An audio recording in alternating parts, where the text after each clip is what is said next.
आज हेलो दोस्तों, आज हम देखेंगे आज की खबरें क्या क्या हैं। तो सबसे पहले जो खबर है वो है, मेरा नाम सावरकर नहीं गांधी है, गांधी को किसी से माफ़ी नहीं मांगता। ये राहुल गांधी ने ये बातें कही हैं पीसी में। तो राहुल गांधी को अभी जो लेटेस्ट घटनाक्रम हुआ है उसमें जो सूरत जो कोर्ट था, उन्होंने उनको 2 साल की सज़ा सुनाई। उसके बाद उनकी जो सांसदी है वो ख़त्म हो गई है और उनकी संसद सदस्यता ख़त्म हो गई है।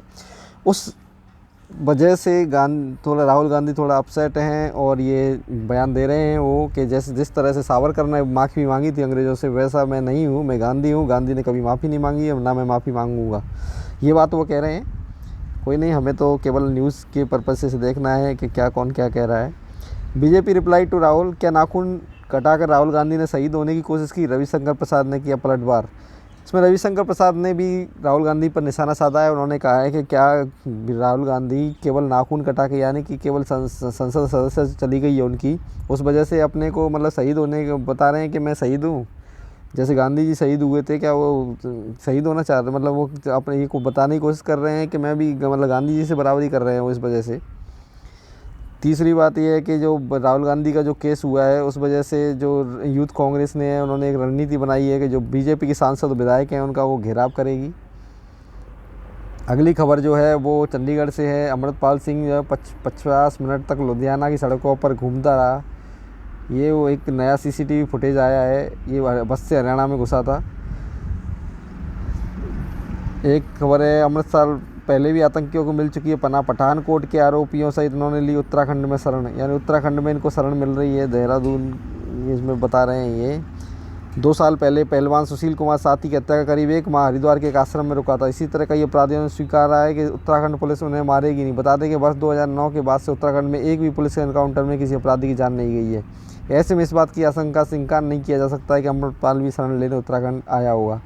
यानी आप देख सकते हैं कि उत्तराखंड में ऐसे कोई एनकाउंटर नहीं हुआ है 2009 से। ये तो अपने आप में एक वो वाली बात है कि वहाँ जब इतने बड़े बड़े अपराधी शरण लेंगे ही, जब उनका कोई किसी का एनकाउंटर होगा ही नहीं। तो उत्तराखंड में शरण लेने वालों के कुछ नाम दिए गए हैं। उत्तराखंड एसटीएफ ने रामपुर के युवक सहित 4 लोगों को गिरफ्तार किया था 22 जनवरी 2022 को। इन्होंने पठानकोट समेत कई शहरों पर सिलसिलेवार बम धमाके वाले आतंकियों को शरण दी थी। इन चारों का भी खालिस्तान टाइगर नाम के समूह से ताल्लुक होने की बात सामने आई थी। ये सभी आतंकियों को लेकर रामपुर उत्तर प्रदेश के एक ढाबे पर रुकने जाते थे। 1 दिसंबर 2016 में खालिस्तान समर्थक 4 आतंकी पंजाब से फरार हुए। चारों ने पुलिस की वर्दी पहनी हुई थी। पता चला कि ये आतंकी पावटा हाईवे होते हुए देहरादून हरिद्वार के रास्ते दिल्ली निकल गए। जांच में आया कि चारों वर्दियां हरिद्वार के मंगलोर स्थित एक ढाबे पर पड़ी मिली। पंजाब के वांछित गैंगस्टर, ये वर्ष 2021 की बात है। संदीप सिंह उर्फ भला सेखू, फतेह सिंह उर्फ युवराज, अमनदीप सिंह और जगवंत सिंह ने उधम सिंह नगर के काशीपुर थाना क्षेत्र में शरण ली थी। यानी कि ये देख पा रहे हैं हम कि उत्तराखंड में ऐसा कोई वो नहीं है, वहाँ थोड़ी पुलिस नर्म है। इस वजह से आतंकवादी, बड़े बड़े आतंकवादी वहाँ पर शरण ले रहे हैं। एक खबर और है अमृतपाल सिंह की। इस समय तो वो छाए हुए हैं मीडिया पे। हो सकता है कि मीडिया पे छाने के लिए ही उन्होंने ये बड़े बड़े ये काम किए, ये और मीडिया पे छाने के लिए ये इतना बड़ा ये जो रचा, ये जिससे कि वो फेमस हो जाएं और एक यूथ ये आइकॉन बन जाए पंजाब खालिस्तानियों के लिए। उस वजह से इन्होंने अपना एक वो बनाया। ये खुद घूमता था थाईलैंड, पत्नी को नहीं निकलने देता था घर से, किरणदीप कौर को पीटता भी था। ये इनके बारे में पता चला है अभी। ये बात इन्होंने बताई है इसमें। खुफिया एजेंसियों के अनुसार जब तक वो विदेश में था वह अमृतधारी नहीं था, साथ ही धार्मिक सिद्धांतों का पालन नहीं करता था। वहीं यह बात भी सामने आ रही है कि जब तक दुबई में था उसके संबंध नशा तस्करों से थे। बारिश पंजाब देश संगठन का प्रमुख जो है अमृतपाल सिंह, जहां खुद को कट्टरपंथी सिख नेता पेश करने की कोशिश गत 6 महीने से कर रहा था, वहीं यह आलीशान जीवन जी रहा था। इतना ही नहीं, वह लगातार थाईलैंड आता जाता रहता था। कुछ समय पहले फरवरी में उसकी शादी यूके निवासी किरणदीप कौर से हुई थी। किरणदीप को अमृतपाल पीटता भी था और घर से नहीं निकलने देता। यह खुलासा एजेंसियों की जाँच में हुआ है। शादी के बाद आज तक किसी ने किरणदीप कौर की फ़ोटो नहीं देखी है। वहीं यह बात भी सामने आई है कि वो अपनी छवि को नुकसान पहुंचने के डर से अपनी पिछली ज़िंदगी के बारे में कोई बात नहीं करता था, क्योंकि भारत आने से पहले अमृतपाल सिंह 2022 तक दुबई में एक ट्रक ड्राइवर था। यानी कि उसकी छवि एक ट्रक ड्राइवर की थी 2022 तक दुबई में, और इस वजह से वो अपने पुरानी जीवन के बारे में बात नहीं करता था। दीप सिद्धू के संगठन जो वारिस पंजाब दे का प्रमुख बनने भारत आया था, फिर खुद को भिंडरावाले की तरफ पेश किया। समर्थक उसे भिंडरावाला 2 कहने लगे थे। खुफिया एजेंसियों ने यह बताया ही है कि वो अमृतधारी नहीं था और धार्मिक सिद्धांतों का पालन भी नहीं करता था वो।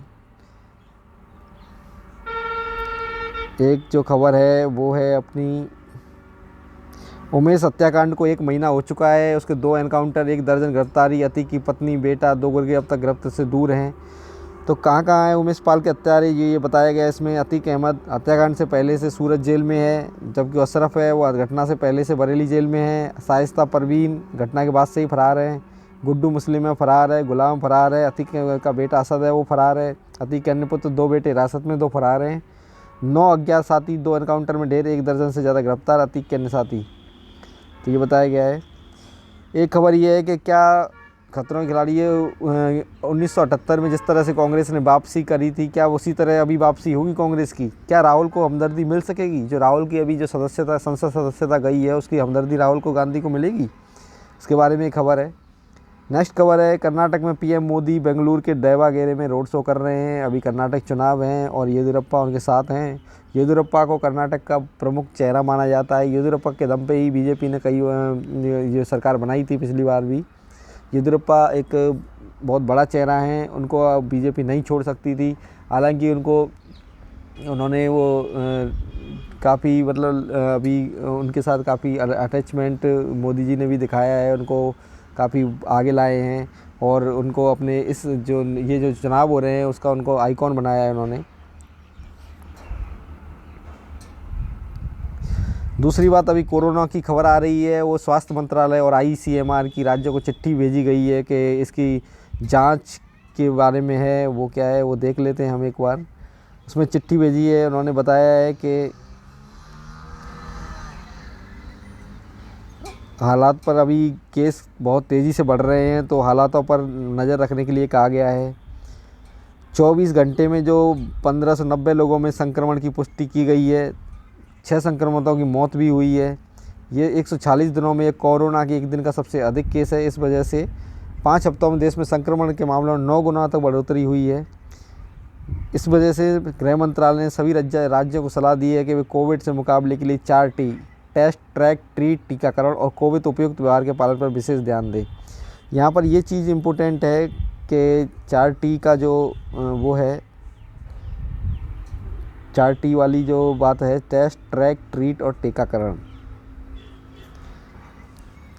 XBB 1.6 सब वेरिएंट के मामले अभी बढ़ रहे हैं, इनको जिम्मेदार माना जा रहा है। XBB 1.6 1.16। अब देखते हैं नई दूसरी खबर, उसके बाद की खबर क्या है।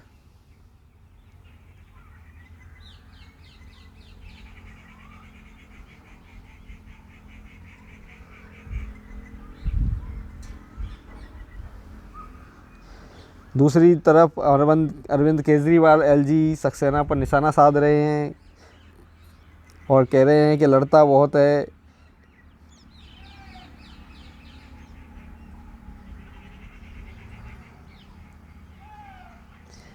एक खबर ये है, DGFT के जो अधिकारी है गुजरात में, उन्होंने आत्महत्या कर ली है। 5 लाख की रिश्वत मामले में CBI ने उन्हें गिरफ्तार किया था।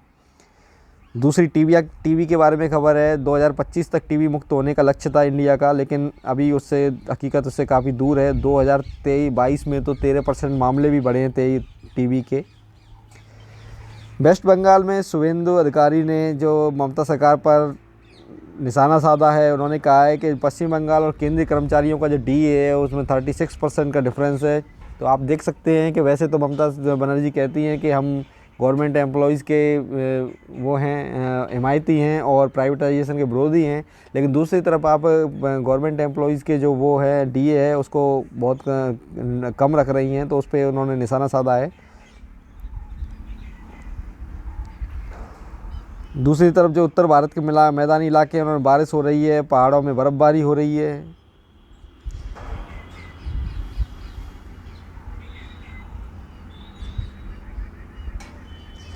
एक ये खबर भी है अभी कि ED ने जानकारी लीक करने के आरोप में अपने 2 संविदा कर्मियों समेत 3 लोगों को पकड़ा। ये जानकारी ED के लीक कर रहे होंगे।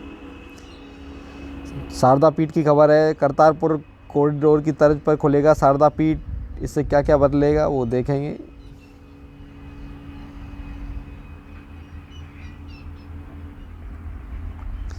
ये प्रीमियम में है, नापाक मंसूबे पंजाब के बहाने कश्मीर पर नज़र, राष्ट्रीय आपातकाल योजना की दरकार। परिदृश्य में जम्मू कश्मीर में बदलता कारोबारी माहौल, विदेशी निवेश की संभावनाएं, दोहराए पर विपक्ष और चौराहे पर विपक्षी एकता, केंद्र में राहुल, राजनीति में इसमें बताया है। आज का जो मुख्य मुद्दा तो जो चल रहा है वो अभी अमृतपाल सिंह चल रहा था, लेकिन अमृतपाल सिंह का अभी थोड़ा मामला दब गया है और अब जो चल रहा है वो राहुल गांधी का चल रहा है कि उनको लेटेस्ट उनकी सदस्यता गई है। उनकी सदस्यता जाने पर कांग्रेस वाले काफ़ी हो हल्ला कर रहे हैं। हालांकि ये कोई बड़ी बात नहीं है, इस मामले में पहले भी इंदिरा गांधी की सदस्यता भी जा चुकी है, क्योंकि जब भी 2 साल की सज़ा में किसी को अगर होती है तो सदस्यता उसकी ऑटोमेटिक चली जाती है। हालांकि इसके जो बारे में फैसला है वो एक कमेटी करती है। धन्यवाद। आज के हमने ये देखे जितने भी जो अपने समाचार थे अमर उजाला में, अब कल के देखेंगे। धन्यवाद।